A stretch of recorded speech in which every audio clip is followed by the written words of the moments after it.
Let's begin. Okay, you have got to see this video of a 100-pound anvil floating in Mercury. And this gets into why were the Egyptians obsessed with Mercury? Why did they find red mercury in different places? Why are there lakes of liquid mercury under the ancient Chinese pyramids? I don't know if you guys heard about this. Just check this out. We got to discuss it. Here's my 110-pound iron working anvil. It's in here and see if it floats. Okay, it doesn't seem to want to stay upright. I'll slide it over. Here it is. It's floating. The iron anvil floats because mercury has a density nearly twice that of iron. In fact, due to the density ratios, the iron actually floats better than wood does in water. Oh, that's hard to push down. Okay, ready? And it floats too. That's pretty good. Okay, so my question is, first thing, where the Sam damn did you get a whole bunch of freaking mercury? Can you just buy that?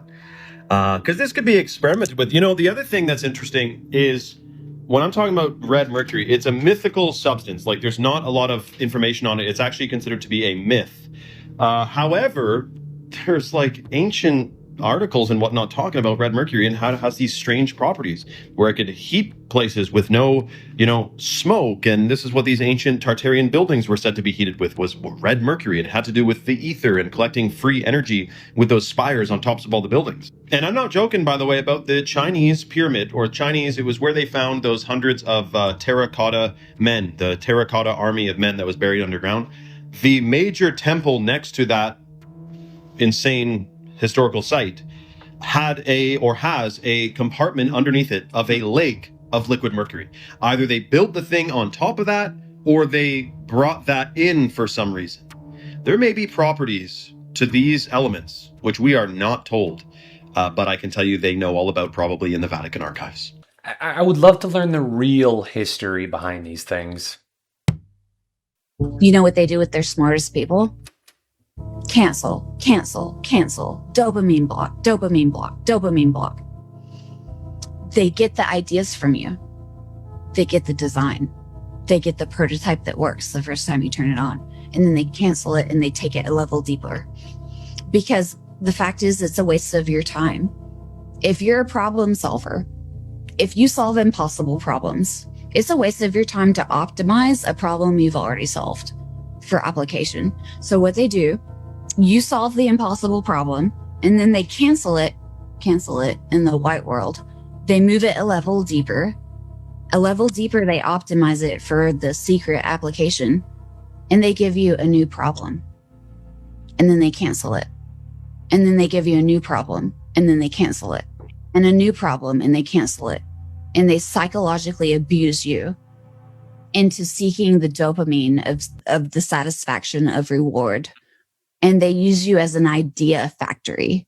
That's what they do to their smartest people. Because if they reward you with success, you rest on your laurels. I'm so fucking smart, I never have to try again. All right, I could see the frustration there. I actually have a really cool video for you today, and this is coming out of Egypt, captured by dozens of witnesses on the beaches of Sidi Barnini around May 5th of 2026. A mysterious object washed ashore on their beaches, and it appears to be this massive, gigantic column, but they have no idea where it came from or from what it came from. It's also awesome to see how the past still has a grip on us, and it sometimes just pops up out of nowhere. Take a look at this video, comment below, tell us what you think.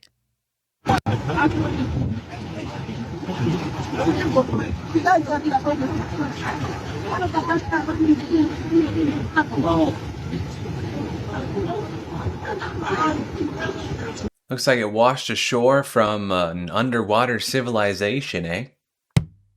So we get globe people all the time that come on and they say, the earth is a globe, you guys are idiots, and they go crazy. And I say, okay, what's the radius of your earth? I don't know. What's the circumference? I don't know.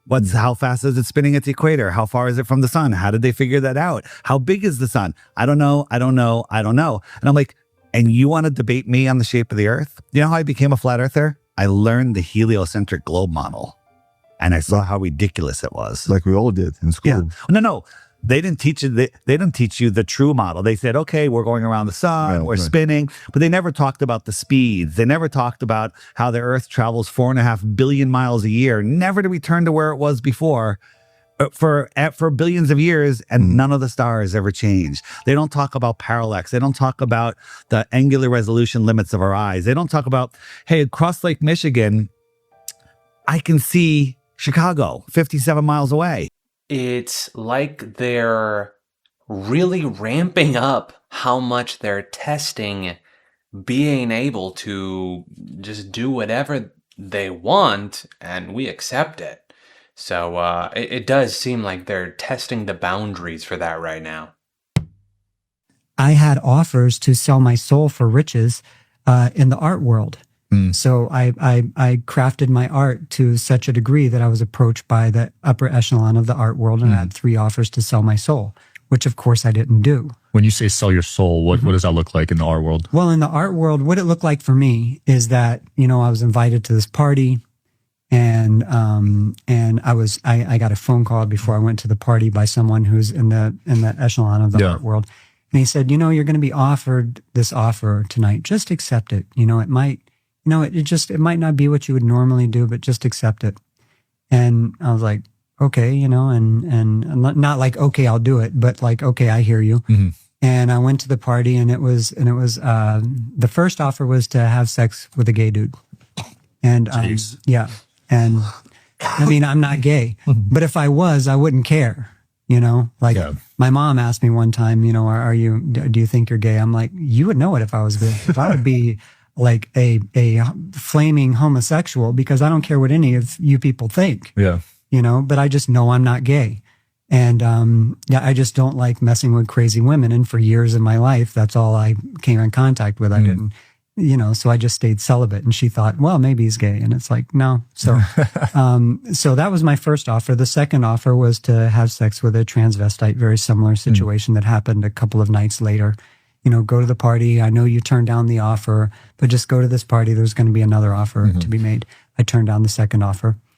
And it was literally just like, just let me, give you oral or whatever. And I didn't do it.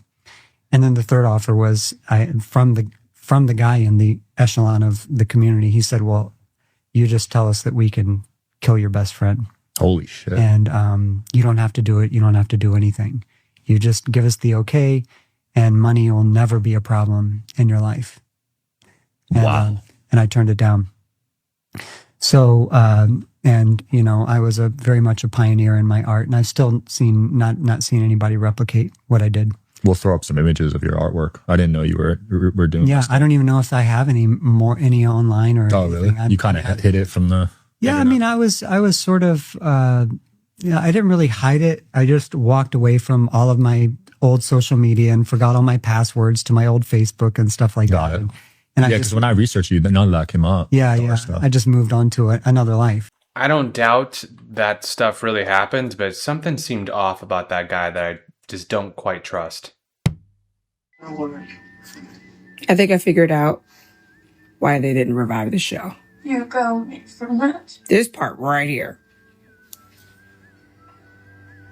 Not just you. Every white person in the world. Oh, Lord. You gonna save them all in honesty. Cohesiveness and legacy. Our family has protected it over generations. Now, just not popular in the United States television. Please just... Yeah. I think. What do y'all think? That's what I think. That's what I think. Look at it. Was that something about Yakub?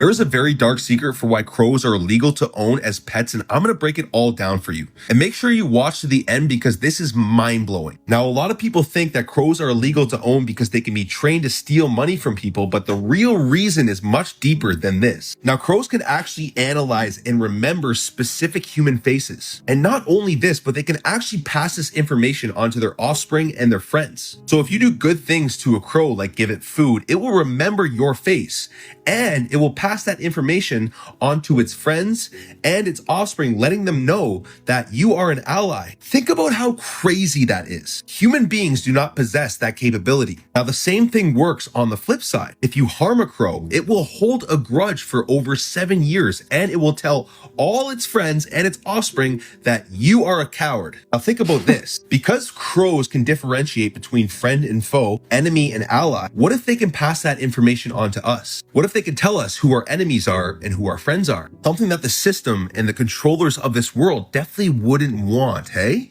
Now, crows and ravens were highly depicted throughout many ancient cultures. They were known as the messengers between the spiritual and the physical realm, carrying information and wisdom from the spiritual to the physical and vice versa. Again, a big reason why they wouldn't want us communicating with them, because it threatens the current control mechanisms of this system. Crows are also extremely intelligent beings. They can be compared to that of a 7 or 10-year-old child. Even that's debatable. They're probably smarter. Why is it that all of these intelligent creatures in nature, they make it illegal to communicate with and to own? Dolphins, mammals, crows and ravens. But we can own all sorts of other pets and creatures and communicate with them. Really makes you wonder what they're truly hiding and why they don't want us to form relationships with these incredibly intelligent creatures. It's like they're trying to sever the connection with us and Mother Nature itself. They just want to spoon feed us the indoctrination and the lies that the system wants us to believe. You think it's just a coincidence that just recently crows have been given such a bad rap?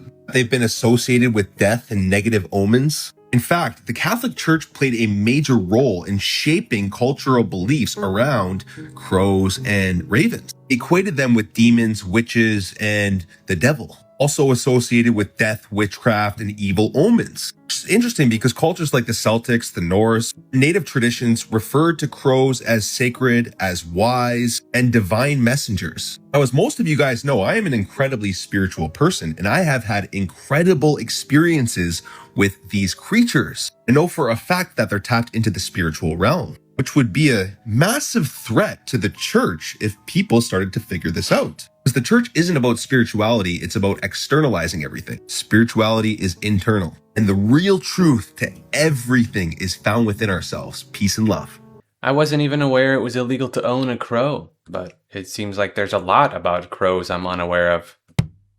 Leaked footage shows the Starbucks CEO defending their $9 coffee price, describing it as an affordable premium experience, despite loading their drinks with some of the cheapest fillers available. Regardless of what your income level is, well, it's less than $10 and I get a really premium experience. Starbucks macchiato carries 7 times more carcinogens than any other coffee bean. That coffee gets burned at 480 degrees inside factory vats, producing acrylamide, the exact same carcinogen found in cigarette smoke, then poured into plastic-lined cups that shed 25,000 microplastics directly into every single drink. That caramel drizzle is even worse. Industrially processed corn syrup packed with cheap fat, preserved with potassium sorbate, the exact same chemical used in shampoo. Their Frappuccino and Macchiato both came back with 3 cheap emulsifiers directly tied to gut inflammation in children. There's such little that we can actually safely consume. Alexa seems to be giving away another PSYOP. Alexa, how many days to Christmas 2026? There aren't any Christmas holidays in 2026. Alexa. Okay, so it's not just their Alexa. There's another one. Alexa, how many days until Halloween 2026? Halloween in 2026 is 301 days away, on Saturday, October 31st. Alexa, how many days until Thanksgiving 2026? Thanksgiving Day in 2026 is 327 days away, on Thursday, November 26th. Alexa, how many days until Christmas in 2026? There aren't any Christmas holidays in 2026. And they just say, ask the same questions. They ask about all these holidays. Everybody's doing it now with Alexa. They're asking how many more days until these holidays, and Alexa's telling them all the days. But whenever it comes to Christmas, it says there is no Christmas. So what can you do? Thanksgiving 2027 and it still works? Now, a new figure has emerged on TikTok. A user calling himself White Mask 2055 claims he's stuck in the year 2055, wandering through a future version of Paris.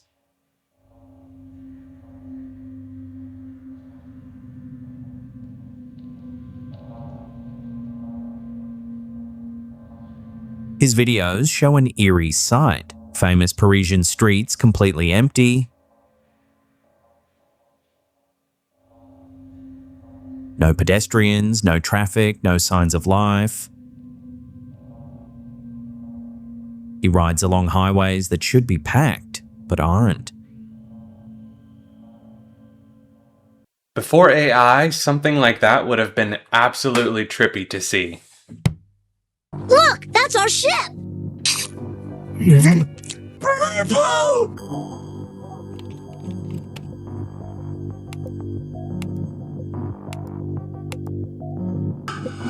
Emergency message. Outbreak of the deadly virus is spreading rapidly. A virus? A worrying new challenge in efforts to contain the hantavirus. All we want right now is to feel safe. For now, nobody is being allowed off the boat. All ships must remain at sea. Have fun! Like booze!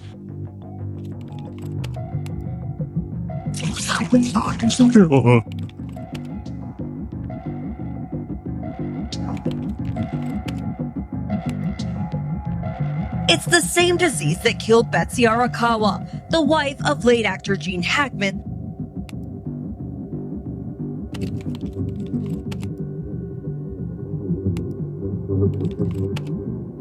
According to the newspaper, FEMA was called out to manage an outbreak of the hantavirus. I'm saying it wasn't the hantavirus. They're buying it. They're buying it. Your father and I were recruited for a project. They told us it was biological warfare or a virus. What killed those men? A silent weapon for a quiet war. Apparently they need some more loosh from all of us. Okay, am I high or am I seeing this too? What is going on? A monster kid. I guess some like fucking, I don't know, some ancient. This is kind of strange. This is the Hebrew alphabet. And this is the writing they see on the reflection. Letters. And then like a part of the world. What the fuck is happening? People say there's a 666 on the can, so is it possible that Monster's somehow hiding some Hebrew message and a map of the world that you can only see if it's reflecting in the sun? I don't know, it seems pretty crazy, but crazier things happen every day. Cayenne pepper heals the vision issues. So every morning on an empty gut, you're going to take 1/16 of a teaspoon of cayenne. You are going to down that cayenne pepper every morning. Do not take more than 1/16 of a teaspoon on an empty gut. Vision issues often stem from circulatory issues. But we know that the cayenne helps to heal the blood, the circulatory issues. Which is one reason why it's red in your blood. It also has other vitamins and minerals like magnesium, which helps to magnetize and heal your vision issues. That's it for today.